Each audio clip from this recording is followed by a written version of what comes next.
Welcome everybody to our webinar, February webinar 2023. And we're going to talk about minerals and performance. And I think I get a lot of questions about, well, what do minerals do? What do vitamins do? Why do I need them? And, if I show you a chart like this, where we have kind of a local meal mix maybe and a grass hay, and someone says, well, I'm feeding 3 pounds a day, and I have this chart. This is part of my ration balancing program, and on the bottom we have the abbreviations for digestible energy, crude protein, calcium, phosphorus, copper, zinc, selenium, manganese, iodine, lysine, vitamin A, and vitamin E, and they are all represented by a bar. And the goal of this chart is that every single one of these bars would just touch that red line right there, that dark red line that says 100%. And that would mean that 100% of that nutrient is being met in the diet. So in this diet, if we all reading this, the only nutrient that's being met in correct amounts in this diet is calcium, the third bar over. You can see that the bar is touching and it's just exceeding that 100% a little bit. So oftentimes what we see is the digestible energy bar touches the 100%, but all of these other vitamins and minerals are low. And so when energy is in abundance or in just adequate amounts, then the horse's body weight is good and he's not gaining any weight, losing any weight. He's got a nice body condition score. And so a lot of people will look at their horse and say, well, my horse is great, perfect, healthy. But you can't look at a horse and, for the most part, tell if they have deficiencies in copper or zinc or selenium, unless they're really severe. Like if you have severe selenium deficiencies, then your horse is probably going to be bleeding out of its fetlock, and its white markings will be really hypersensitive to the sun, so maybe they'll get sunburnt. But it's actually pretty rare to see toxicity um, in most of our horse cases. It's more evident to see deficiencies. And again, are we going to see huge deficiencies? No, but it's kind of compounding. We see a lot of small deficiencies, and overall the horse just doesn't have great feet, just doesn't have great hair coat, maybe doesn't recover very well, maybe doesn't have the best immune system, so he's a little bit sicker than the other horses over the winter time, a bit more sniffly. So ideally, we need to get our customers to not just look at the horse and say, yeah, he's fat, he's healthy, because that doesn't really, just because he's in the right body condition score has nothing to do with whether he's getting all the right vitamins and minerals. So I want to go through each of the minerals and kind of talk about some of the benefits, some of the things that we're getting out of each of these minerals, why they're important and where they can be lost. Iron. Now, iron we in our diets get from green leafy vegetables and from red meat. So iron it has oxygen carrying capacity. So you've probably heard that athletes want to increase their iron in their blood so that they can increase the heme, which is the oxygen carrying capacity of the blood. So if you can get more oxygen floating around in your blood, then you have more endurance and stamina. Iron deficiency is actually really rare. You don't need a lot of iron. It's pretty efficiently absorbed in certain formats. Just like we talk about chelated or inorganic minerals, iron oxide isn't that readily available, but the forms that we put into DAP products are very efficiently absorbed. So the other thing that a lot of people that might have race horses or barrel racing horses, horses that need to go at speed, and they know that adding extra iron to the diet can increase oxygen carrying capacity, and maybe that will give them an edge, competitive advantage. The more iron that you put in the diet, the absorption actually decreases, because the body knows what it needs, and it's not going to take on excess because it's really hard to get rid of that. So if you're feeding a diet that's really abundant in iron, the absorption rate actually goes down so that they never get too much. So ultimately you're just wasting money. It's also iron is lost in sweat. So if your horse is sweating a lot, then iron in your supplement is beneficial. Manganese. So we don't often think about manganese, and when you write this out, it's Mn. Magnesium is Mg, but manganese is Mn on the periodic table.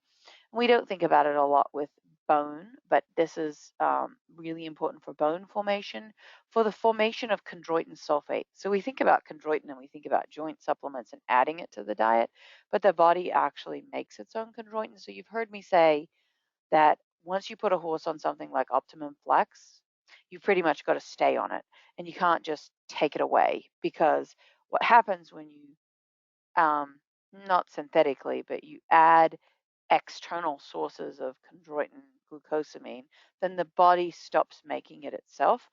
Oftentimes, we feed chondroitin glucosamine, those kinds of things, to an older horse that we know has a limited capacity to make those nutrients anyway for the damage in its joint that it has. So it would never make enough chondroitin sulfate to support its joint because it's got osteoarthritis. But you found it's why I don't like an Optimum Flex for a really young horse, because their body is just going to stop making those nutrients. But manganese is really important for bone formation. It's important for formation of chondroitin sulfate, which is part of that joint fluid. Deficiency in growing horses will result in kind of that growth plate, that cartilage plate on the ends of the bone, that will develop poorly. It's also important for energy metabolism, protein metabolism, and fat metabolism. It doesn't, when they sweat, they do not lose a lot of manganese. But think about the CMZ paste that we feed to kind of therapeutically to young growing horses. It's copper, manganese, and zinc.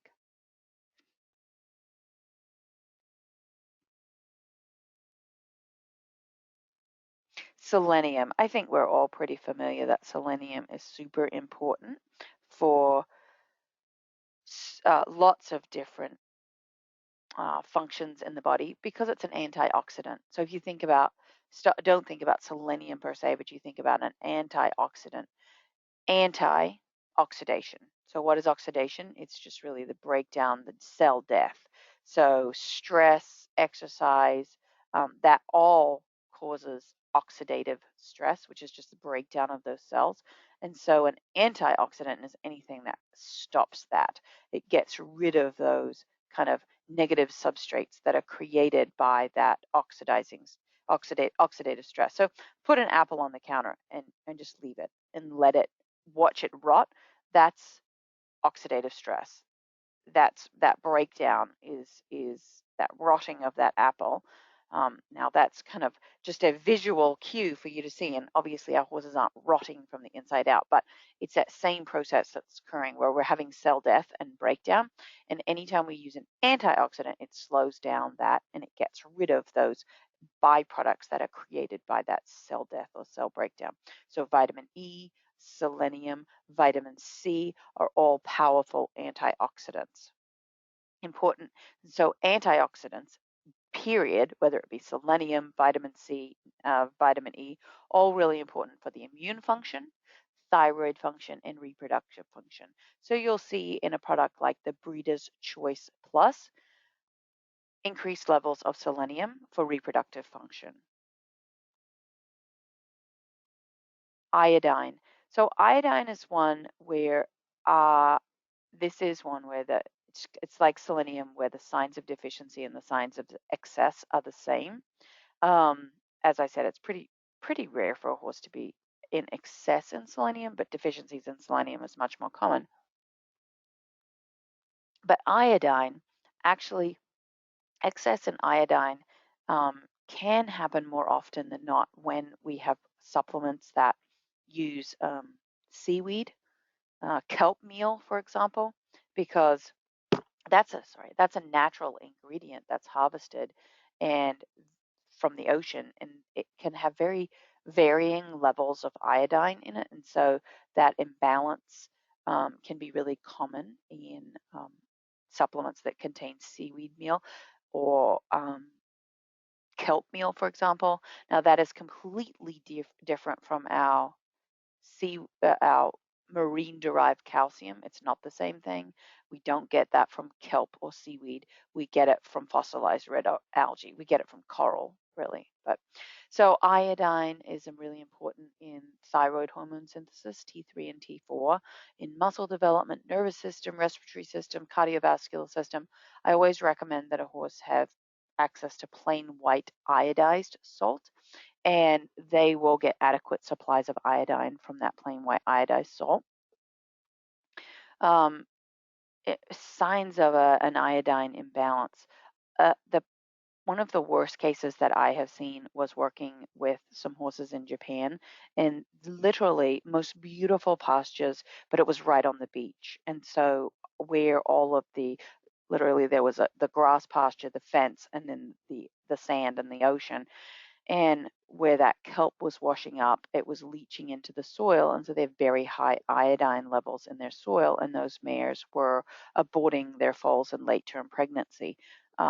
And we eventually worked out after doing soil tests that it was because of that high iodine content.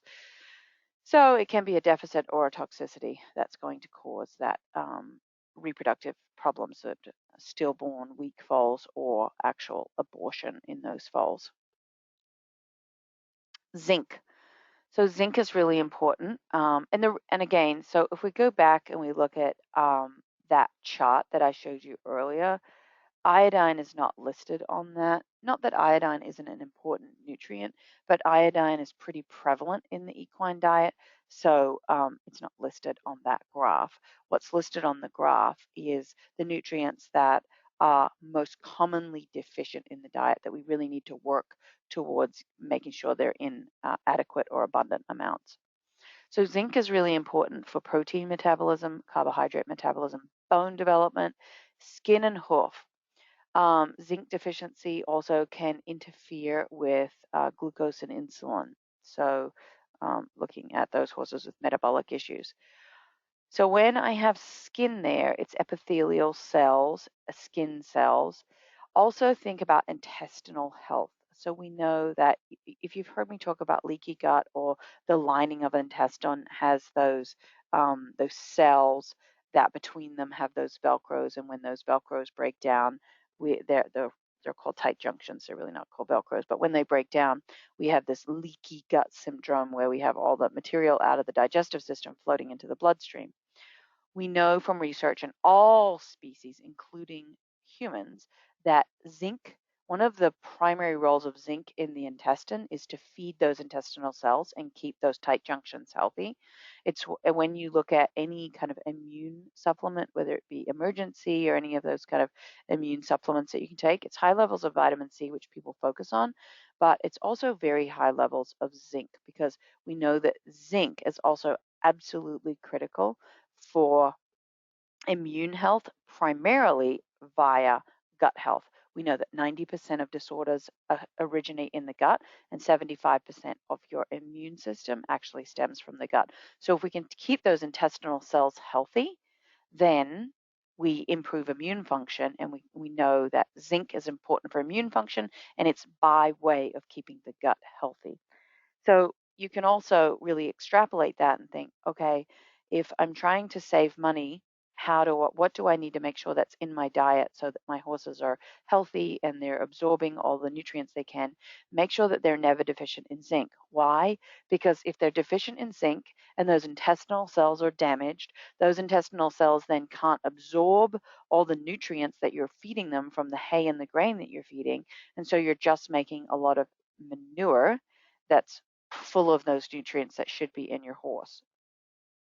So it is actually really, really important from a financial standpoint too, to make sure that your horse has a well-balanced diet so that the gut can function properly, and absorb all the nutrients that your horses need.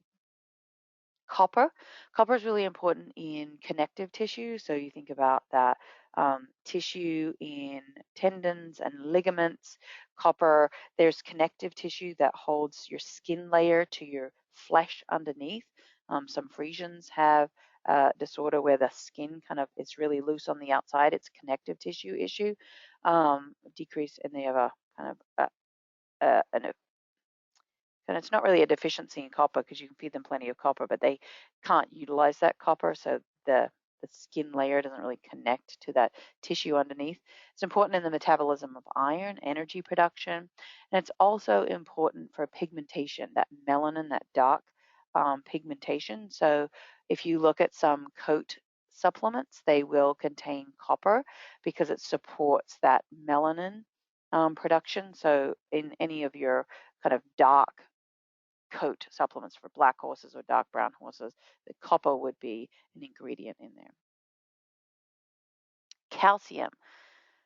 Calcium and phosphorus, that relationship is probably the most well known out of all of the relationships in feeding horses. You always want, the ideal, I should say, is a 2-to-1 ratio of calcium to phosphorus, for 2 parts calcium to 1 part phosphorus. It can be as low as 1-to-1, so 1 part calcium to 1 part phosphorus, and it can be as high as 5 parts of calcium to 1 part phosphorus. You never, ever, ever want more phosphorus than calcium, because what will happen is that blocks the uptake of calcium, and horses, they're really good at getting enough nutrients floating around in the bloodstream. And so we're in what we call homeostasis, but don't be misled by taking a blood test and saying, oh, everything's fine, because it just means it's in the blood. That doesn't really mean anything. Think about blood like a highway, but all of the kind of malls and shops, that's like the tissues and the muscle and the brain, and so you've got to actually get off the highway to go to those shops. So all of the nutrients, or the cars that are on the highway, have to get off the highway to go to all of those different organs and tissues. And so the bloodstream is not a good indicator of how many people are shopping, for example, because the bloodstream just tells you exactly what's in the bloodstream. It doesn't tell you how much is in the tissue, in the bone, in the brain, in the muscle. And so a horse will, if they're deficient, if the blood is deficient in calcium, let's say there's too much phosphorus and there's not enough calcium, they'll suck it out of their bones in order to have more calcium in the blood. And then that means you have weak, spongy bones. So it's really important in bone metabolism, muscle function as well, and nerve function. So a calcium is one of these charged particles, and so it is important. Calcium, magnesium, open, and potassium, these are all send electrical impulses through nerve function to make muscles contract and release. Phosphorus, again, it's involved in the same processes as calcium, bone metabolism, energy metabolism, but it also forms the backbone of DNA, and so DNA makes up your body. And so phosphorus is actually really, really important there. Magnesium. Magnesium has been the topic of conversation for the last few years. It's the fad, it's the hot topic. Oh, my horse is crazy. Oh, I need to feed it more magnesium. It'll calm him down. Well, there are some studies that say feeding very, very high doses of magnesium will actually act like acepromazine. But it's very, very high levels of magnesium. So most of the magnesium supplements and the types of magnesium that people are adding to the horse's diet aren't doing anything other than making the owner feel like the horse is calmer. And I think with everything like that, it comes from an element of truth. So magnesium is involved in muscle contraction, nerve impulses, energy metabolism. It's involved in the skeletal system and muscle and bone development, but it's the muscle contraction and the nerve impulses, and knowing that horses that are deficient in magnesium can develop a twitch and nervous and can be more nervous or excitable. But it's very, very rare for horses to be deficient in magnesium. And as I said, yes, adding magnesium to the diet will calm a horse, but it's excessive amounts of magnesium that actually the rates that cause that calming effect will also then start to block the uptake of other vitamins like vitamin A. Vitamin E. So when we look at vitamins, we have water-soluble and fat-soluble vitamins. It literally means where the vitamins are stored in the body. So water-soluble vitamins, they're actually not stored in the body per se. They're made in abundance and usually within the body. Vitamin E is fat-soluble because it's consumed in the diet and it actually is stored in the horse's fat. So you think about a skinny horse, they're not able to store those fat-soluble vitamins like vitamin E, vitamin A, vitamin K. And you think about a horse in the wild that goes through weight gain and weight loss. In the fall, we're priming our body for the winter, so they've got extra fat stores. They lose it over the winter, but in the spring, they build up those fat stores again. And vitamin E specifically comes from fresh green pasture. So when those forages are available, they're eating a lot to gain a lot of weight, and they're also fortifying or banking a lot of vitamin E in that fat so that when there isn't green grass available, they're drawing vitamin E out of their fat. Now, this works, this whole system works if the horse has access to fresh green pasture. During those times that the horse isn't thin and really that the horse is only at maintenance. If your horse is doing any kind of exercise, light exercise, moderate or heavy exercise, then what they're getting out of fresh green pasture, if they had abundant availability to it, would not be enough. So the majority of horses are actually deficient in vitamin E, and especially exercising horses. It's absolutely critical as an antioxidant. So remember we were talking earlier about selenium. Now, the thing with selenium is if you feed a vitamin mineral supplement to the right, any one of the DAC vitamin mineral supplements to the right amount, you're going to have adequate vitamin E. We use very organic sources of vitamin E that are very bioavailable. If you're feeding most commercial grain concentrates that are reputable, then there's going to be selenium in there, either sodium selenite or organic selenium. So unless you're really malnourishing or undernourishing your horse, they're going to have plenty of selenium in the diet. Vitamin E, though, is much, much harder. And even feed companies will put vitamin E in their feed. But vitamin E is also a natural preservative. So high-fat feeds, for example, if we put vitamin E in those high-fat feeds, oftentimes what happens is if the conditions are that maybe it's a little warmer, maybe there's a little extra light, and that fat might be having a tendency to oxidize, go rancid, then the vitamin E is going to be cannibalized. It's going to be used to preserve that fat versus being stored in the feed so that your horse can eat that feed and then absorb that vitamin E. So be careful when you're buying feeds, and this is something that I struggle with all of the feeds that I make also, is especially with shelf life, if it's a high fat feed or a feed that's sat on the shelf for too long, that the vitamin E that's written on the label may have been there when the product was made, but by the time you get it, it may be cannibalized by by acting as a natural preservative.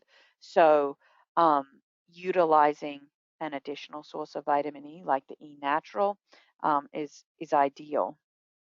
When we make the oil in the warehouse, the vitamin E that we put into it, heavy doses of vitamin E, we actually put in at the very end so that it's not cannibalized as a preservative, and we have other preservatives in it as well. So that's just a little bit about vitamin E. But muscle function, muscle development, too many people are grabbing for protein supplements when their horse doesn't have a great top line or has underdeveloped hindquarter or shoulders, grabbing for protein supplements and then being very disappointed when nothing's working. They're doing all the right exercise, they're feeding plenty of protein, and the horse still looks like an upside down mule.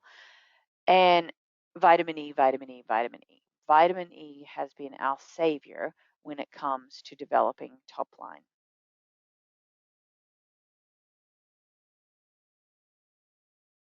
So I talked about vitamin E being a fat-soluble vitamin and B vitamins being a water-soluble vitamin. So they're absorbed in the small intestine and the large intestine, and they're made by, and there's lots of different B vitamins, and they're made by the bugs that live in the hindgut. So again, if you have a healthy hindgut, then we're making B vitamins. Those bugs in the hindgut are making B vitamins, and then they're being absorbed into the bloodstream. So thiamine, B1, it's really important for carbohydrate metabolism and to produce energy. Horses that sweat a lot or have really high energy demands, work demands, they use a lot of B vitamins. So you'll see in racehorse diets or high performance diets that we might increase the levels of B vitamins. That's really important because those horses typically aren't going to have the most healthy hindgut, and they have higher requirements for those B vitamins. So if the gut bugs aren't doing their job properly, then we need to add more B vitamins to the diet. But they're not fat soluble, so they're not stored in the fat, but those bugs are constantly making them. So if you look at the receptors in the gut for water soluble versus fat soluble vitamins, there's a lot more receptors that are absorbing water soluble vitamins because they've got to be absorbed daily and constantly because they're not being stored in the body. But the kind of channels or doors that the fat soluble vitamins can go through, there's much less of those because we're absorbing it out of the diet, but we're storing it in the fat, and that's where we're going to use it later. So we don't have to absorb as much at one time because what I am absorbing, I'm storing in my fat so that I can draw it from there. So I can draw it out of the diet and out of my fat for when I need it. But the water soluble vitamins, I'm just drawing it from those microbes and out of the feed. Vitamin B2 is riboflavin, and again, you'll see across the board that B vitamins are really important for carbohydrate, fat, and protein metabolism, energy production. So you think about B vitamins. If you look at any of the kind of energy supplements, Red Cell, it's just a lot. Most people look at Red Cell and they think, oh, it's an iron supplement. Actually, it's a lot more B vitamins than anything. But it's also B vitamins, or especially riboflavin, is important for skin integrity, mucous membrane, so in the mouth and in the gut. There's actually quite a lot of B2 in legumes and grass hay, not a lot of of this particular B vitamin in cereal grains, but it's also synthesized by the microbes in the hindgut. So you think, well, why am I not seeing a lot more B vitamins listed on the supplement tags? Why don't we have a DAC supplement that is B vitamins? Because we don't need to add a bunch of B vitamins. All we need to do is keep the gut healthy. How do we do that? What do I recommend every horse every day should eat? The DDA. By feeding your horse DDA every day keeps the gut bugs healthy so that they can synthesize B vitamins, and then your horse is going to have the benefits of all the B vitamins because you kept the gut healthy and you kept the bugs in the gut healthy. You didn't need to add B vitamins because what you did is you supported the body's natural way of making those B vitamins. B3 is niacin, used for fat metabolism and red cell formation. There's actually a lot of niacin in cereal grains. It's not available to the horse, but it can be created again by the microbes in the hindgut. Also synthesized from some amino acids in the liver. So, it's not like you just will get them from the feed or you'll just get them from the microbes. There's certain breakdown of other nutrients in the body that are going to create things like niacin as well.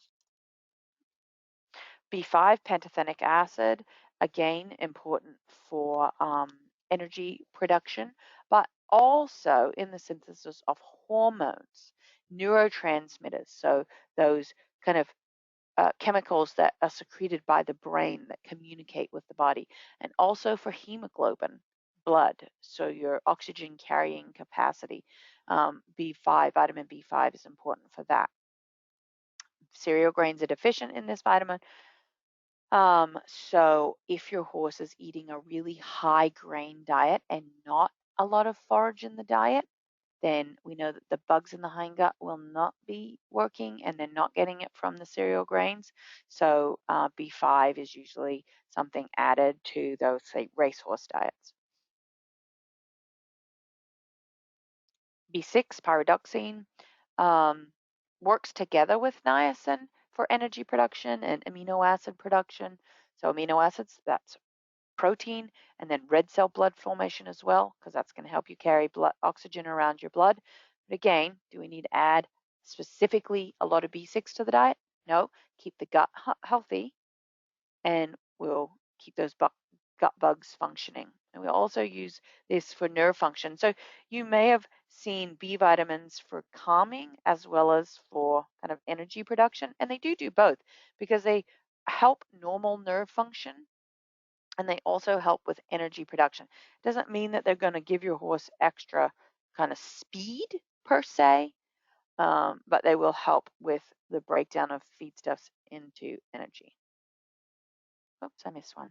Folic acid, really important for women during pregnancy and in mares during pregnancy. DNA synthesis, i.e., you need folic acid to make new cells. High concentrates in fresh forage versus hays or grains, but again, produced by the microbes in the hindgut. B12, this is a hard one to say, cyanocobalamin. And you need this one in order to activate the folic acid that we just had before. Again, same thing, protein, carbohydrate, fat metabolism working together. So you also just won't see one or two B vitamins, but we'll see a vitamin B complex because they really work in a cobweb network, helping each other. It also contains the essential mineral cobalt. Now, cobalt we're not adding to the diet because it can be kind of performance enhancing, but adding vitamin B will enable the animal to create their own cobalt, because cobalt is an essential mineral that they need. And this B12 is also exclusively made by the hindgut microbes, so keep the gut healthy. Biotin. Here's the B vitamin everybody knows about. Biotin, we think about it for hoof quality, but don't just rely on biotin for hoof quality. We've got zinc, methionine, iodine even can all affect hoof quality. Biotin is also pretty prevalent in the diet: oats, soybean meal, alfalfa, molasses. So they get some biotin from that, but they get a lot of biotin just from the fermentation of those forages in the hindgut. So the microbes in the hindgut make plenty of biotin. It's the reason why when people say, well, my horse doesn't have great feet, I'm not sure I'm ready for a hoof supplement. How can I change the diet to improve hoof quality? First thing I recommend is adding DDA to the diet. Why? It's going to improve hair quality and hoof quality. Remember that hoof is just hard hair. So that will unlock more biotin and get the horse healthier from the inside out. That's B7. Higher the forage diet, so this is the forage to concentrate. And the amount and the synthesis of biotin. So this was on the left-hand side of the chart here, the tall bar, a ratio of 83 to 17, 83 parts forage to 17 parts concentrate, created the most amount of biotin in a day, versus the opposite end. If we had 17 parts forage and 83% concentrate, then you see how much biotin is created in the diet. So it's actually really important that you feed plenty of forage, good quality forage that they're breaking down, because that will create the biotin. So which horses would be deficient in B vitamins? No one's really going to be deficient, but which ones are going to have lower levels? Low roughage or low forage diets, horses under a lot of stress, so that hindgut is not functioning. Colic, grain overload, diarrhea, leaky gut, if they've been on antibiotics or eaten some kind of toxin or had some kind of toxic event, maybe it was retained placenta, all of these things will affect that hindgut microbial function, which will then decrease the ability for the horse to create their B vitamins. Cobalt, we said, is a function of some B vitamins. We know that cobalt has a role in that kind of stimulation of red blood cells, erythropoietin, so that increases the oxygen carrying capacity of the blood. And that is why cobalt actually in high levels is banned in the racing industry. But high levels of dietary cobalt can also cause heart dysfunction. Vitamin A, another powerful antioxidant that's also stored in the fat. It's fat soluble. Vision, reproduction, immune function. These are antioxidant functions across the board, whether it be vitamin A, vitamin E, vitamin K.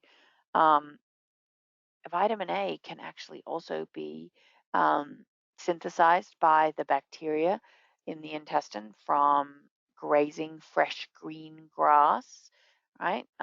Freshly cut hay also has some vitamin A, but when your hay loses color, it's losing vitamin A, and that usually declines pretty quickly after the hay is baled. Pregnant broodmares have an increased requirement for vitamin A. So again, the Breeder's Choice Plus, high selenium and high vitamin A, because we know that pregnant mares have a higher requirement for vitamin A, and selenium is really important antioxidant responsible for reproductive function. Vitamin D, it's actually a hormone. And if your horses get plenty of sunlight, then they're going to get plenty of vitamin D. And as will you, but if you're stuck inside or this time of year where I know I'm suffering from seasonal affect disorder because I am missing the sunshine, then I do take vitamin D. So if you have a horse that was on layup, was stuck in a stall and wasn't getting out that often, then vitamin D, it's actually really important for calcium and phosphorus to be absorbed. So animals that are deficient in vitamin D would have spongy bones, poor quality bones. Excuse me.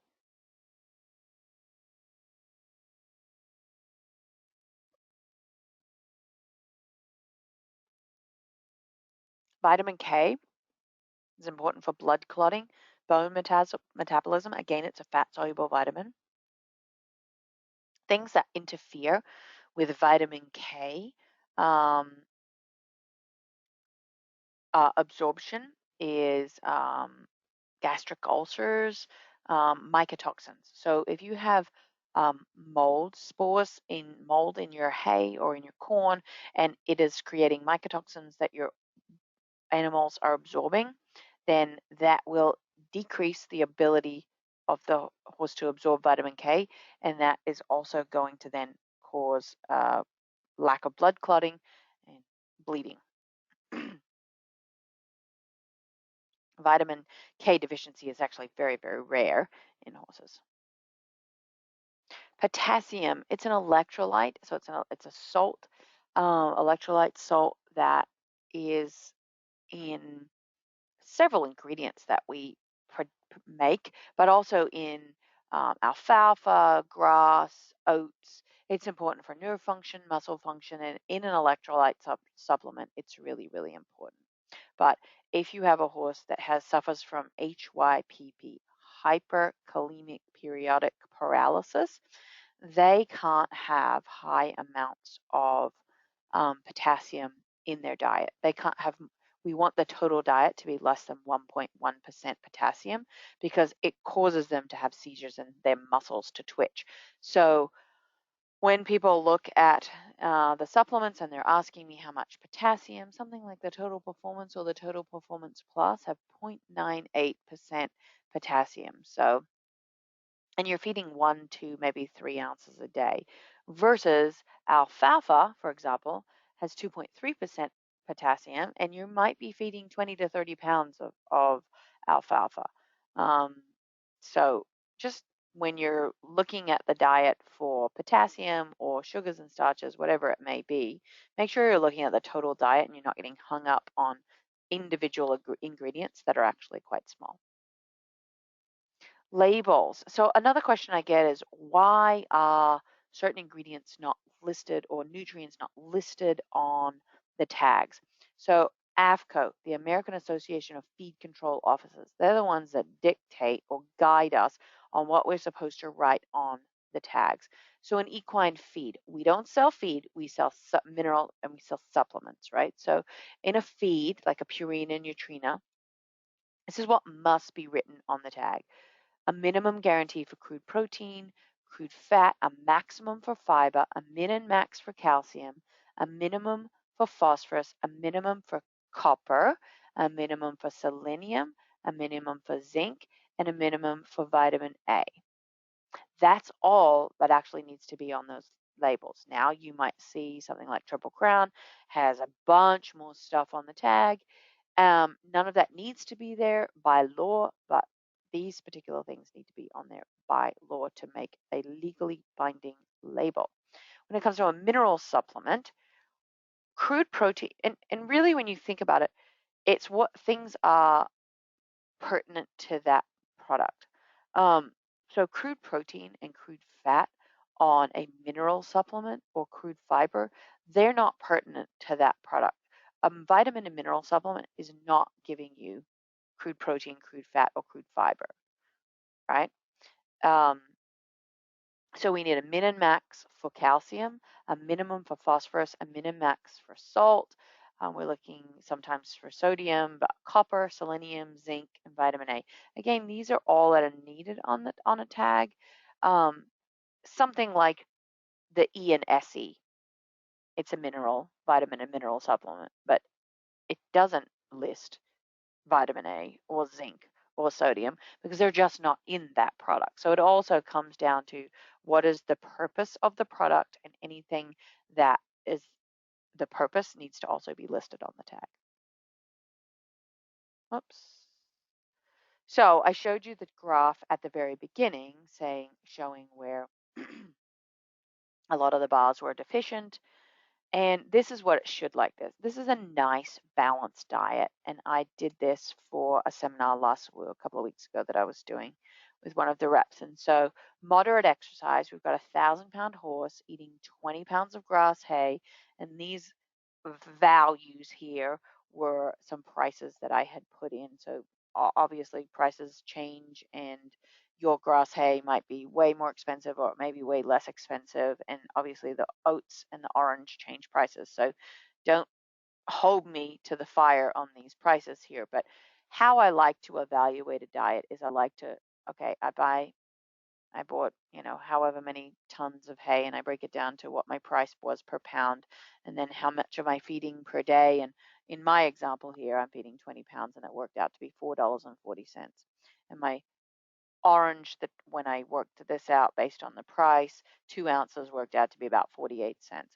And then oats, I think this was done on 15 bucks for a 50-pound sack. Now it might be 20 pounds where you are, it might be 17, it might be something completely different, or you might grow your own oats, but that's what I worked it out on. And so it worked out to, if I use 6 pounds of oats, you can see this is a really nice, well-balanced diet: oats, hay, and orange. And you can see that nothing is in significant excess. Now this hay was really good, so it actually gave us all the crude protein that we needed, but you can see that copper, zinc, selenium, iodine, vitamin E are all being balanced by phosphorus, manganese. So many of them are being balanced in the diet by the DAC orange. I get this question a lot, and so I threw it here in the end. Total Performance Plus is a vitamin and mineral supplement, and then we've got Optimum Flex Plus, which is a joint supplement. And one doesn't replace the other. Total Performance Plus was a product that was created for simplicity. It's convenience, right? If you feed 1 ounce of Total Performance Plus, then you're getting a third of the maintenance dose of Optimum Flex. In order to get the maintenance dose of Optimum Flex, which you would get from 1 ounce a day, you need to be feeding 3 ounces a day of the Total Performance Plus. That's going to be on the upper level of your vitamin and minerals, but that is how much Total Performance Plus you need in order to get that maintenance dose of Optimum Flex. So with that, I hope that gives you a bit better idea of why all these minerals are actually important, why we need to be balancing them in the diet. And if someone says, well, my horse looks fat and healthy, I don't need anything, you have a couple of talking points maybe on each of those nutrients and why it would be really important. I can guarantee you that zinc, copper, and selenium are going to be deficient in everybody's hay. So it doesn't matter whether you're feeding, 20 pounds of hay, best quality hay or the worst quality hay, it's going to be deficient in copper, zinc, and selenium. Outside of that, it really depends on the quality of the hay and what your horse is doing. But it's really important that we balance those nutrients. It's going to help with energy, protein, fat metabolism, so overall health and well-being of your horse. It's going to help with hoof quality, hair quality, muscle development. It's going to save you money. Balancing your horse's diet, not overdoing it, not underdoing it, is going to save you money because several of those nutrients help with energy production. Energy production is also going to help you maintain your horse's body weight, or protein metabolism, which is going to help you also maintain your top line or your muscle development. If you're not feeding balanced nutrients, then you may be shortchanging your horse on its actual ability to break down protein and utilize it in muscle development. So, any questions?